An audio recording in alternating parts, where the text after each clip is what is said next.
So the Liberal leadership race is underway and pretty much over, which means on Sunday, our new Prime Minister will be Mark Carney. I mean, announced. It could be Chrystia Freeland too, I guess, but it'll probably be Mark Carney. But it should be Karina Gould, because she's actually like progressive. I know, a progressive in a Liberal leadership race.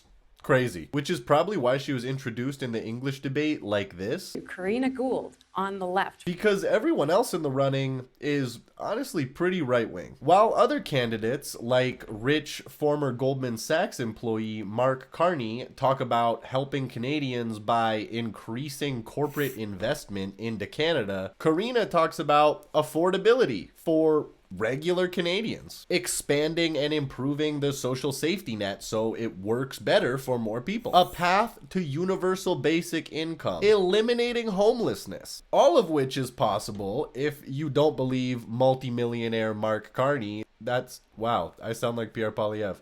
Don't steal that, Pierre, who says we can't distribute what we don't have. We can't achieve our full potential with the ideas of the far left. We can't redistribute what we don't have. This is a guy who made $500,000 a year for 5 years in the public sector. We can't afford to redistribute public money. Unless it's to me. And Karina has actually pointed out a number of ways that Mark Carney's economic policies redistribute funds to affluent Canadians more than those struggling the most. During the English leadership debate, candidates were asked a question about increased food bank usage, and Mark Carney suggested a middle-class tax cut would help address this symptom of an affordability crisis. And Karina Gould pointed out, that's not gonna do fucking anything. But when we're talking about people who are going to food banks, we're talking about the most vulnerable in our society. A middle-class tax cut or removing the GST on new homes isn't going to help those folks. And again, Karina points out that Mark's math isn't mathing when he says he wants to eliminate the carbon tax and replace it with that same middle-class tax cut. With respect to Mark and the middle-class tax cut, the math just doesn't add up. If you are a middle-class individual, that tax cut is looking at about $800 a year. The carbon rebate for a family of 4 is $1,200 a year, and it doesn't help low-income or no-income Canadians. So it is really important to have a real conversation with Canadians, and if you don't have a plan for those checks, then we don't have a plan for affordability. And that's another big thing here too. Other candidates want to eliminate the carbon tax, Mark Carney included, who wants to replace it, I guess, with an industrial price on carbon, like one which is supposed to target only the big polluters, like corporations, which already exists. Mark just has a different version of it, I guess. But when asked, Mark can't even explain how the bill for industrial polluters won't just be footed by customers in the price of the final product. You have proposed that big polluters pay consumers through a carbon credit market with the industrial pricing system. How would you ensure, though, that those costs aren't passed on to consumers? So there's a couple of things. First, and just to be clear, in terms of removing the consumer carbon tax, that also means we're removing the carbon tax for small, medium-sized enterprises, for farms and others, basically everyone up to 50 kilotons of emissions. So it's the large polluters that pay. Now, those large polluters today, what they try to do is reduce their own emissions. If they don't get to certain levels, depending on the sector, they pay the producer carbon tax, the OPPS system as a whole, as you know. They have an option to buy carbon credits, which reduces the tax they pay. That market doesn't function very well. That carbon credit market doesn't function very well. So what we're actually doing here is improving the market, improving how it functions. All additional credits, has additional options for the large polluters. It still sounds to me, though, that there's an opportunity for companies to pass that on to consumers. Well, just to be clear.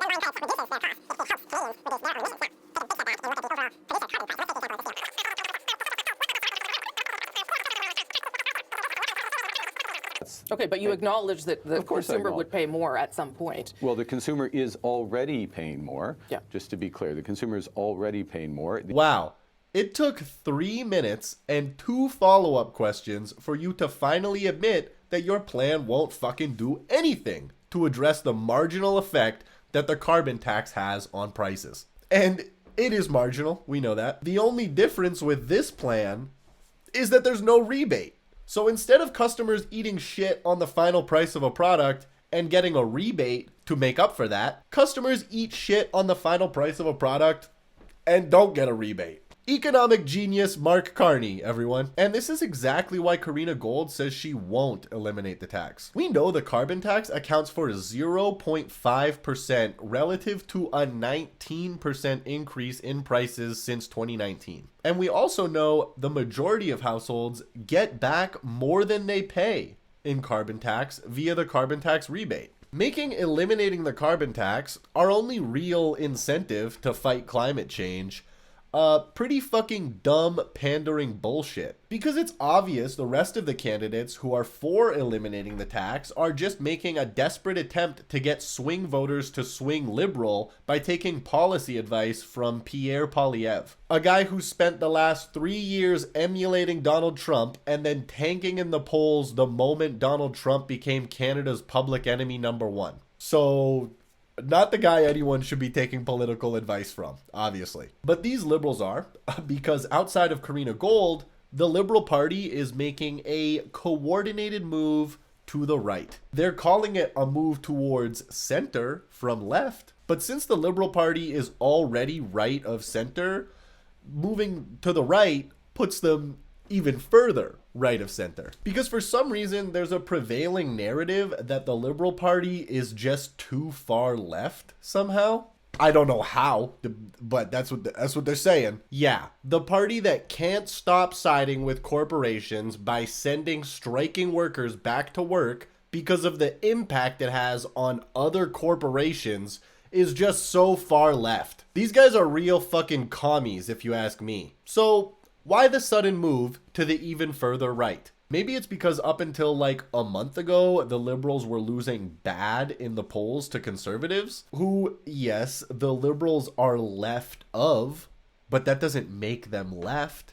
That's not how that works. Or maybe it's because the global Overton window has been shifting towards the right for a while now. Or maybe it's just because people are fucking stupid. On a related note, here's Bill Maher interviewing Chrystia Freeland, talking about how far left the Liberal Party has gone under Justin Trudeau. Same thing that sunk the party here in America when they went too far left. And that's the impression I got from Justin Trudeau. Why did he go and become one of those elitist type of scolds who looked like he was just overbearing, that sort of left-wing overbearingness? So Bill Maher, maybe the most arrogant pundit of all time, is upset that Trudeau is a political scold. Okay, Bill then goes on to describe an example of this left-wing overbearingness from the federal Liberal Party. I saw recently, I think it was last week, Ottawa, I see, is trying to pass a law limiting the amount of time you can idle your car. Now, I've been in Canada in the winter. It's pretty fucking cold out there. Big laugh. Good one, Bill. Except that's a fucking bylaw that has nothing to do with the federal Liberal Party. In fact, it has nothing to do with any political party. Because it's a municipal issue. Because that's what a bylaw is. But Chrystia didn't correct him because it supports a narrative that's good for her. That the Liberal Party is moving too far left. And by the way, I'm not conceding that caring about the planet is like somehow a far left thing. Like, you know, only the woke left mob cares about not having the world erupt into flames. But I'm meeting these people where they're at, okay? You know, with the Prime Minister, I think every politician has their sell-by date, and that's part of what happened. But I think the other thing that happened is my party, we're actually called the Liberal Party, and I am an old school liberal. And liberals in Canada win when we are focused on people and on what they need in their lives. And we lose when people think that we're focused on virtue signaling and identity politics. Are you fucking kidding me? Virtue signaling and identity politics? This might as well be Pierre Poilievre saying this. Has Chrystia Freeland been watching too much Rebel News? Because what the fuck? Yeah, fuck identity politics. All that stuff about protecting 2S LGBTQ plus people? Fake. Black Lives Matter? Not anymore. Advancements to truth and reconciliation? Reconcile these nuts. Ha, got him. Identity politics? What am I, a liberal? Oh, wait. Look, guys, I'm not a political strategist or anything like that. So I don't know shit about what's going to be the best thing for the Liberal Party to win the next election. Maybe it's this. I don't know. But I do know that moving further to the right will not help the average Canadian with anything. Mark Carney wanting to do trickle-down economics, or Chrystia Freeland wanting to cut the capital gains tax, or Frank Baylis wanting to run the country like a business, where have we heard that before, isn't effective strategy to combat the cost of living for regular people, which up until Mango Mussolini threatened to annex Canada was going to be the major electoral issue this voting season. What is effective strategy is exactly what Karina is proposing. An improved social safety net to accommodate a growing number of people who will need to access it. Something the economic situation with the US will make even worse. And just generally not turning to conservatives for policy ideas. Like, what are we doing? So yeah, guys, if you're a Liberal member, vote up. I will be voting for Karina Gould because she's clearly the best one. Not just for her economic policies, but also for being seemingly the only person running to actually give a shit about marginalized people and acknowledge that they're disproportionately affected by the policies central to this leadership race. That said, it's worth noting that nobody in this race, Karina Gould included, had a particularly good stance on peace in the Middle East. They kind of both sides the genocide in Palestine, which, yes, is a genocide according to Amnesty International and a UN special committee. So, like, that shouldn't be a controversial thing to say anymore. But that didn't stop all four Liberal leadership candidates from refraining to refer to it as such. I think Karina in particular gets a lot of flack in this area because she self-identifies as a Zionist. But during the debates, her stance regarding Palestine was pretty similar to everyone else on stage. Just peace for both sides, ignoring the fact that one side is consistently engaging in war crimes to the point of meeting the legal threshold for genocide, which is expected from the Liberals, honestly, but also frustrating. And I couldn't make this video about how great Karina Gould is without mentioning this glaring flaw in her foreign policy. So yeah, Karina Gould, the best of some okay potential prime ministers. Thanks for watching. Bye bye. Alright, thanks so much for watching. If you like what I'm doing here, please consider supporting me on Patreon. That's patreon.com/CallumXOXOX. Starts at like $2. You can pay whatever you want.